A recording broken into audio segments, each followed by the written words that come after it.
Kati njagala kwogera ku nsonga endala ya Mpuuga. Mpuuga yabadde ku BBS immediately n'atandika okulambulula nga bw'ayagala okuleeta ennongoosereza azeesibyeko. Naye Mpuuga ebbanga lyamaze mu Parliament takolanko kigambo kibaita nnongoosereza, naye ng'abadde mu gavumenti y'emu. Amateeka ago oba ennongoosereza z'ayagala okuleeta omuli term limits zagenda gyali nkakasa, bwabanga zagenda nga gyali yagenda zigenze, naye age limit yo yagenda gyebali 100%, naye bakola ky'okuva olwo. Era lwaki abireeta kati ate waba atembeeta ensonga ye yeesibye nnyo ku term limits, naye age limit ate yeyitagyogerako, naye n'akugamba nti ayagala kuleeta nnongoosereza mu kifo ky'okuleeta ekiggalawo amangu, ate aleeta kisookerwako. Amakulu nti wateekawo term limits n'ali mu buyinza aba waddembe okweyongerayo emyaka 10 nga gino togibaze egigenda okuggwako 5. Kati aba amuwadde omukisa. Ate nga Mpuuga akimanyi bulungi nti talina bw'aba aleese etteeka eryo era bagenda kuluwagira kubanga baalireetera bamusinga obungi mu Parliament.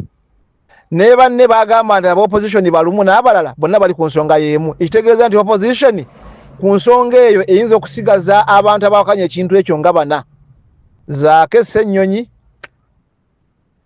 n'ani omulala awo, Namugga, abasinga Kawooma Nyaani, akimanyi kigenda kuyitawo. Kati n'akugamba nti akole ekyo kiyambe eggwanga, naye nga ali mu kwongeramu obulamu gavumenti enyigiriza abantu ekulembeddwa Museveni kuba amateeka gagenda kuyamba Museveni era nga kimusasuzizza. Mau kyaliko, Lumu kyaliko, Mpuuga kyaliko. Immediately bamwerawo TV n'ekiteetagisiza ne bamubuuza nti gwayagala ensi okutambula obulungi, etteeka erikwatagana ku bannayuganda ery'obulimi bw'emmwanyi bwe lwali liyita emirundi 2 nga bali mu Parliament teyalabikayo. Nadda ku TV era ya Buganda eyo neyeekangabiriza nga bw'ataaliwo be bamuwa platform.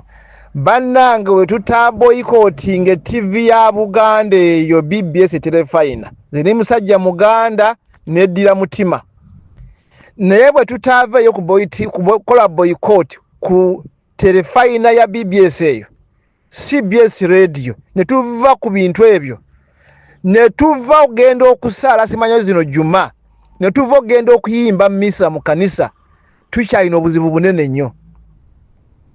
Mpuuga bwe yavudde awo yayogedde ku nsonga okugamba nti yalina statement gye yakoze n'agamba nti ayagala kukola ebintu nga si bya firimu, ng'alinga agamba nti Kyagulanyi olw'okuba nti yakola documentary mu byaliwo mu kulonda n'ayagala okujja okukisinyaako. Naye Mpuuga twagala omutegeeza nti yayise firimu mwe yafuukira commissioner kati kwe yalemera, mwe yafuukira vice president wa Buganda bye yakkiriza, mwe yafuukira leader of opposition, era kyekimufudde n'okuba nti alina n'amaanyi g'ayogeza, naye nga yeerabidde nti waliwo n'abantu abaafa nga baava mu campaign ze yennyini kwe yeegatta ku kyayita firimu, baa ne firimu eyo yagirimu. So n'olw'ensonga eyo Mpuuga tusaana tumuwummuze, naye mu kumuwummuza kwe sitwagala kumulekerawo bulekezi, kubanga omuntu akutte ekipa y'obutwa ng'agitadde mu kidomola nga naye yeegase kumu abagenda okusena amazzi naye nga ye agenze kuyiwa butwa mu mazzi, Mpuuga alabikidde mu kifaananyi ekyo. Naye kisinga okwewuunyisa nti abantu abasinga okubonaabona mu ggwanga lya Buganda batandikira Buganda, naye rediyo ya BBS ne CBS ne BBS Telefina be basinga omuwa platform nga wallaahi awensi obutwa. So nkukulumira Buganda institution ya Buganda okuba nti ebigenda mu maaso okubonyaabonya ensi ya Uganda bitambulidde mu ngalo zaabwe n'okutuuka olwaleero. naye simanyi nti olunaku lituuka bantu mmwe abakozi b'oku CBS banyiniyo n'abo abawa ebiragiro ba Mayiga nti mulutuuka ekiseera ne mugamba nti mutusonyiwe ensi ebasonyiwe. Sikakasa nti olunaku olulibaayo, mmanyi lujja kubaayo naye sikakasa nti ensi eribasonyiwa, kubanga mujja kwetaagisa n'okuzika nga balamu ng'ensi eraba bantu mmwe oba okubateeka mu kikoomi ky'omuliro mwake. How can nti ensi eyina ebizibu bye mulabako naye ne musigala ng'abantu abatembeeta ebizibu ku nsi mubongerako mwe mubawa amaanyi ne bayisawo amaloboozi ag'obulimba ag'obutwa ne bagateeka mu bantu. Owekitiibwa n'afuuka owekitiibwa Terefayina ziri musajja muganda neddira mutima, naye bwe tutaaveeyo kukola boycott ku Terefayina ya BBS eyo CBS radio ne tuva ku bintu ebyo ne tuva ogenda okusaala simanyo zino juma ne tuva ogenda okuyimba misa mu kanisa tukyalina obuzibu bunene nnyo. Mpuuga bwe yavudde awo yayogedde ku nsonga okugamba nti yalina statement gye yakoze n'agamba nti ayagala kukola ebintu nga si bya firimu, ng'alinga agamba nti Kyagulanyi olw'okuba nti yakola documentary mu byaliwo mu kulonda n'ayagala okujja okukisinyaako.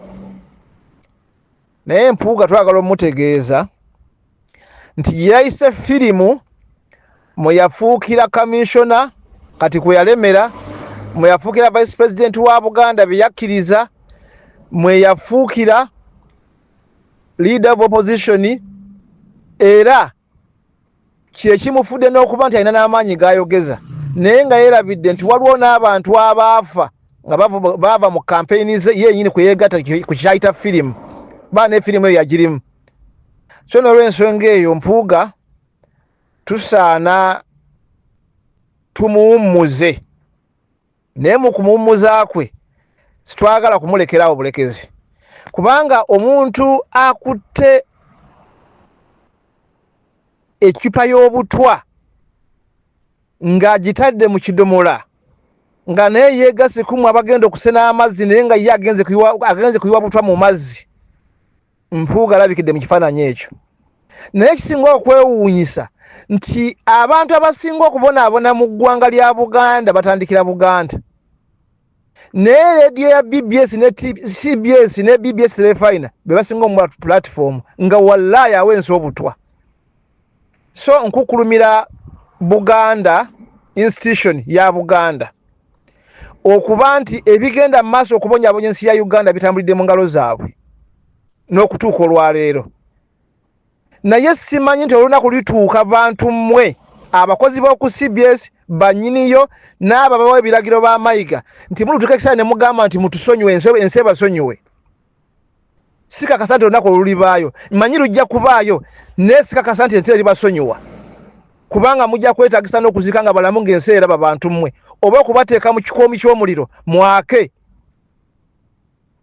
How can nti ensi eyina ebizibu bye mulabako naye ne musigala ng'abantu abatembeeta ebizibu ku nsi mubongerako mwe mubawa amaanyi ne bayisawo amaloboozi ag'obulimba ag'obutwa ne bagateeka mu bantu. Owekitiibwa n'afuuka owekitiibwa, mwenzi okukamala, mubbi, muli wanguzi, mutemu, buli kimu kyonna kiri ku ye, naye ne muddawo ne mugamba nti owekitiibwa. Abantu abataliimu nsa. BBS CBS wallahi tallahu billahi lwe lulikya temulisonyibwa bantu mmwe.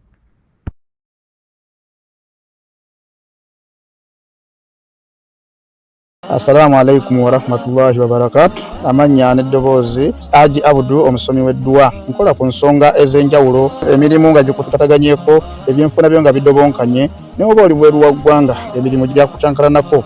Jangu kusomere ku ddua kubeda nedda eddua zaabaawo, eddua zisomibwa omuntu n'oterezebwa mu mbeera yonna ebadde ekwesibyeko akanyaga. Nina ekyoto kye nsobola okukumira wadde oli bweru wa ggwanga nga toli kumpi wano n'ofuna omukisa ogwo nawe n'osomerwako ku ddua nga nkuteddeko n'akabaani.